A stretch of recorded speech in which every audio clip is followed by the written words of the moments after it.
William Golding was losing his faith in humanity. Serving aboard a British destroyer in World War II, the philosophy teacher turned Royal Navy lieutenant was constantly confronted by the atrocities of his fellow man. And when he returned to England to find Cold War superpowers threatening one another with nuclear annihilation, he was forced to interrogate the very roots of human nature. These musings on the inevitability of violence would inspire his first and most famous novel, Lord of the Flies. After being rejected by 21 publishers, the novel was finally published in 1954. It takes its title from Beelzebub, a demon associated with pride and war, two themes very much at the heart of Golding's book.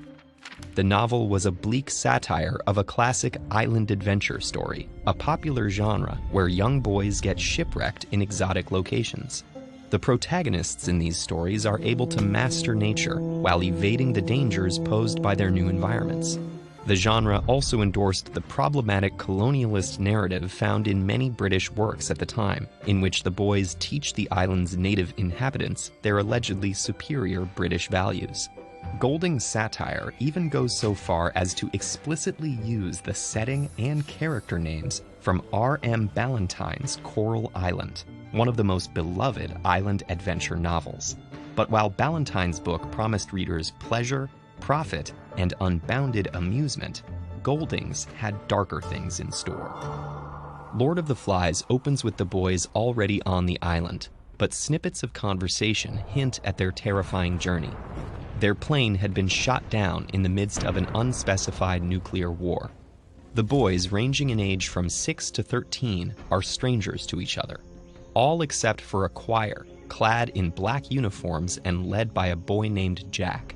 Just as in Ballantyne's Coral Island, the boys' new home appears to be a paradise, with fresh water, shelter, and abundant food sources. But even from the novel's opening pages, a macabre darkness hangs over this seemingly tranquil situation.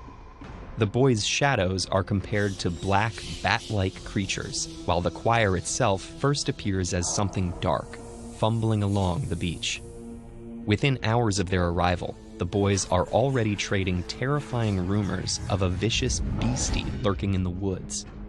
From these ominous beginnings, Golding's narrative reveals how quickly cooperation unravels without the presence of an adult authority. Initially, the survivors try to establish some sense of order.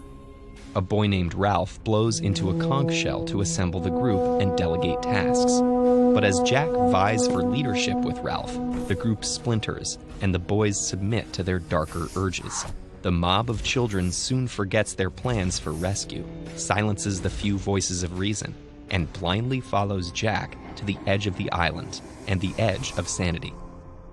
The novel's universal themes of morality, civility, and society have made it a literary classic, satirizing both conventions of its time and long-held beliefs about humanity. While island adventure stories often support colonialism, Lord of the Flies turns this trope on its head. Rather than cruelly casting native populations as stereotypical savages, Golding transforms his angelic British schoolboys into savage caricatures. And as the boys fight their own battle on the island, the far more destructive war that brought them there continues off the page. Even if the boys were to be rescued from themselves, what kind of world would they be returning to? With so few references to anchor the characters in a specific place or period, the novel feels truly timeless, an examination of human nature at its most bare.